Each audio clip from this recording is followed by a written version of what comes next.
विठ्ठलपंताचे आणि रुक्मिणीचे लग्न थाटात पार पडले.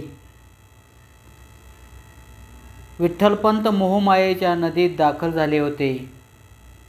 मोहमायेच्या नदीत दाखल झालेल्या मनुष्य प्राण्याला विषय सुख म्हणजे एक सुंदर बेट वाटतं, परंतु नियतीला मानवाचं हे सुख कधीच पाहवत नाही.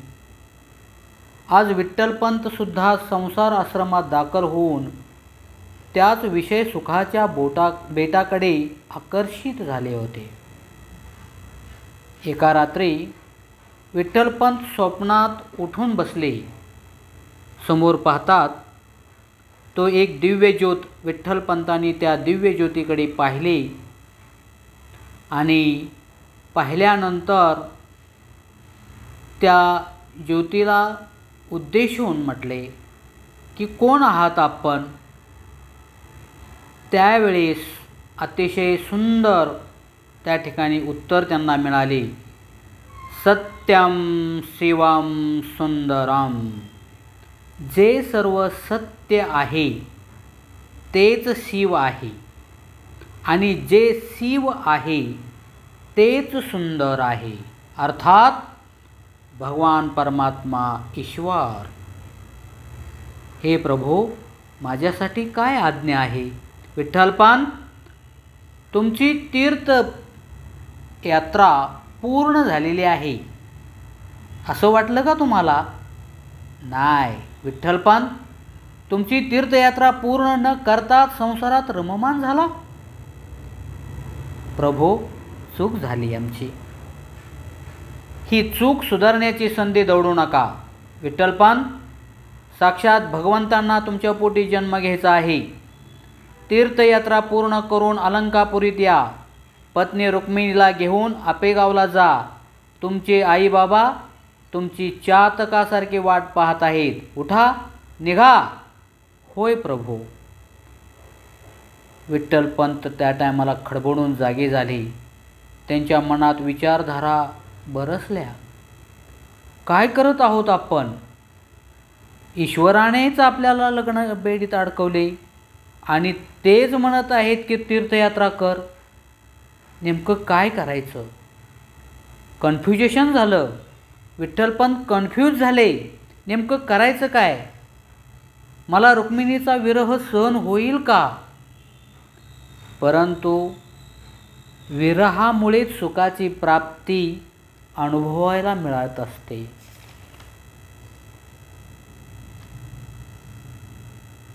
आणि आत्मज्ञान, तत्वज्ञान आणि ब्रह्मज्ञान या ज्ञान महावृक्षाच्या विविध पारंब्या आहेत.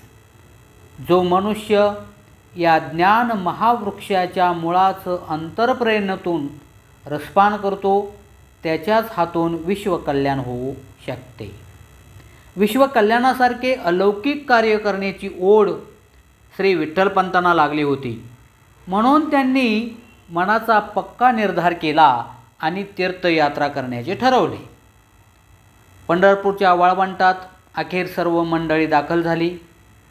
सिद्धोपंत, उमाबाई, श्री विठ्ठलपंत, रुक्मिणी या सर्वांनी चंद्रभागेमध्ये पवित्र स्नान केले. चंद्रभागेच्या शीतल प्रवाहाचे स्नान केल्यानंतर त्या प्रवाहाने मन प्रसन्न झाले. सर्व परिसर डोळे भरून पाहिला. सर्वजण विठ्ठलाच्या रावळात दाखल झाले. समोर विठ्ठलाची सुंदर अशी मूर्ती पाहून मन आनंदित झाले. विठ्ठलाची मूर्ती हसत मुखाने उभा होती. सावळे सुंदर रूप मनोहर. हो, विठ्ठलपंत रुक्मिणी पांडुरंगाच्या समीप आले. पांडुरंगाच्या सावळ्या रूपाला डोळे भरून पाहिलं.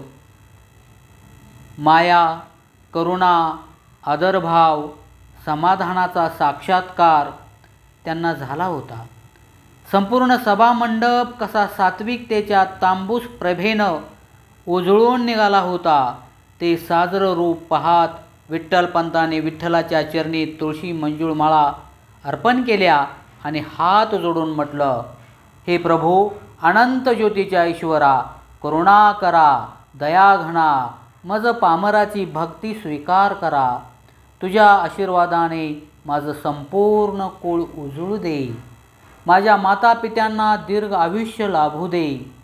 अविरत गुलाल उधळू दे. चैतन्याने देह उजळून टाक सारा. आणि एवढ्यामध्ये टन असा घंटानाद झाला. श्री विठ्ठलपंताच्या हृदयात ही घंटा वाजली गेली आणि विठ्ठलाच्या डोक्यावरील एक फूल खाली पडलं. तो भगवान परमात्मा पांडुरंगाचा, ब्रह्मांडाच्या नायकाचा तो त्यांना मिळालेला आशीर्वाद होता. आणि त्या ठिकाणी सर्वजण दर्शन घेऊन परत निघाले. पण विठ्ठलपंत जागेवरचे हल्ले नाहीत, कारण त्यांनी ते स्वरूप पाहिलं होतं भगवंताचं आणि ते भगवंताच्या स्वरूपामध्ये विलीन झाले होते. आणि त्यांना तिथून हलवना गेलं, निघू वाटना गेलं. कारण सुंदर ते ध्यान उभे विटेवरी, करकटावरी ठेवनिया, तुळशी हार गळा कासे पितांबर, आवडे निरंतर हेची ध्यान, हेची ध्यान. हो, विठ्ठलपंतांना हे ध्यान, हे स्वरूप आवडू लागलं आणि त्याच्यामुळे त्यांना तिथून हलवेना, निघू वाटना. पण तेवढ्यात शुद्धोपंत आले. म्हणले, उशीर झाला आहे आपल्याला, चला. परंतु शुद्धोपंतांनाही म्हणाले विठ्ठलपंत, बसा बाबा, बाबा बसा ना, बघा ना माझा पांडुरंग किती सर्वांना आनंदात ठेवतो. माझा पंढरीनाथ सर्वांच्या इच्छा पूर्ण करतो, सर्वांना आनंद देतो, सर्वांना सर्व काही देतो. त्याचीच कृपा सर्वावर असते. म्हणून मी म्हटलं, आता इथून कुठेही जायचे नाही, इथेच थांबायचे असं मी ठरवलं आहे बाबा. बसा बाबा बसा. तेवढ्यात विठ्ठलपंतांना सिद्धोपंत म्हणाले, जावाय बापू, माणसानं कर्माच्या रेषेवरून चालायला सांगणारा तोच एक भगवान परमात्मा आहे. भगवान परमात्मा पंढरीनाथ आहे. मग अशा वेळी विहित कर्म टाळणं योग्य आहे का? तुमचं लग्न झालं आहे.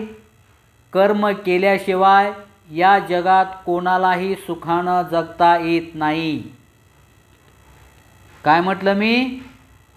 कर्म केल्याशिवाय जगामध्ये कोणालाही सुखानं जगता येत नाही असं कोण म्हटलं? सिद्धोपंत विठ्ठलपंतांना म्हणाले.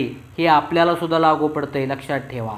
काही असो, पण बाबा मी तीर्थयात्रा पूर्ण करायची ठरवली आहे, विठ्ठलपंत म्हणाले. विठ्ठलपंत रामेश्वरला त्या ठिकाणाहून निघाले. रुक्मिणीला खूप वाईट वाटत होते, त्यांचे डोळे भरून आले.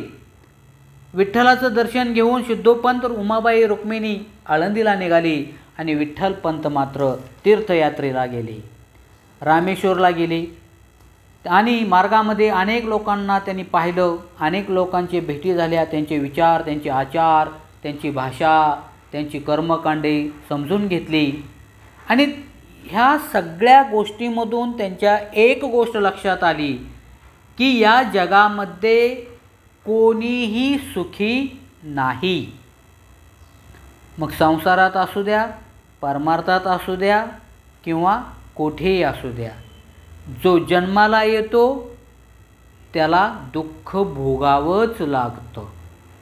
भगवान परमात्म्याला दुःख भोगावं लागलं, संतांना दुःख भोगावं लागलं, तिथं जनसामान्याची काय गत? दुःख हे प्रत्येकाला भोगावं लागतं. पण दुःख भोगत असताना आपणास दुःख का भोगावं लागतं याचा थोडा विचार प्रत्येकाने केला पाहिजे. कारण प्रत्येकाला आसक्ती असते, परमार्थ करणाऱ्याला आसक्ती असते देव भेटावा, आणि प्रपंच करणाऱ्याला आसक्ती असते जे मला पाहिजे ते भेटावं. फक्त परमार्थात एका देवाची अपेक्षा असते आणि प्रपंचामध्ये मात्र अरे अरे अरे अरे अरे गाडी पाहिजे, बंगला पाहिजे, घर पाहिजे, दार पाहिजे, सगळं काही पाहिजे पाहिजे पाहिजे पाहिजे पाहिजे.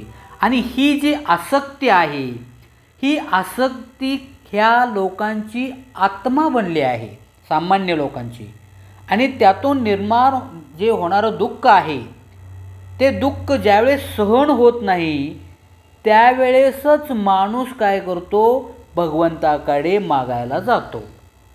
आणि मग भगवंताची तो प्रार्थना करतो, भगवंताचं भजन करतो, भगवंताचं पूजन करतो आणि देवाला मागायला सुरुवात करतो. आता वास्तविक पाहता जे भगवंतानं दिलेलं आहे त्याची कृतज्ञता व्यक्त करण्यासाठी आपण देवाची पूजा करायची असते, देवाचं भजन करायचं असतं. मंदिरात जाऊन देवाचं दर्शन घ्यायचं कशासाठी, हे भगवंता आजपर्यंत जे काय तू मला दिलेलं आहे त्यामुळे मी खूप आनंदी आहे आणि अशीच माझ्यावर कृपा ठेव, असंच माझ्यावर आपली सदैव आशीर्वाद राहू दे आणि मी तुझा खूप खूप आभारी आहे असं म्हणण्यासाठी मंदिरात जायचे असते. पण नाही आपण तसं करत. आपण जातो मंदिरात, देवा मला हे दे, देवा मला ते दे, देवा मला हे दे, देवा मला ते दे. सगळं काही उपास तापास, सगळं पूजा अर्चना सगळी केली जाते, ते फक्त मला मला मला यासाठी. मग त्याला काय म्हणायचं, आसक्ती. आणि हीच आसक्ती प्रत्येक व्यक्तीला दुःख देण्याचं काम करते. आणि ह्या आसक्तीपासून आपल्याला विरक्त व्हावं लागतं. आणि विरक्त होण्यासाठी आपल्याला नामस्मरणाची गरज आहे, आपल्याला तीर्थयात्रेची गरज आहे, आपल्याला मंदिरांची गरज आहे, आपल्याला देवांची गरज आहे, आपल्याला प्रार्थनेची गरज आहे आणि आपल्याला सगळ्यात जवळची गोष्ट म्हणजे संतांची गरज आहे. चला आपण इकडं आपल्या चरित्राकडे वळू. दुःख का निर्माण होतं, आसक्तीमुळे होतं. आणि आसक्ती निर्माण झाल्यानंतर काय होतं, आपण ईश्वराकडे वळतो. पवित्र तीर्थस्थळे पाहून श्री विठ्ठलपंत रामेश्वरला आले. रामेश्वर म्हणजे श्री रामचंद्राच्या पदस्पर्शाने पावन झालेला प्रदेश. डोळे भरून पाहिला विठ्ठलपंतांनी आणि श्री विठ्ठलपंतांनी नमन केले. रामेश्वराचं दर्शन झालं, मनाचा संकल्प पूर्ण झाला.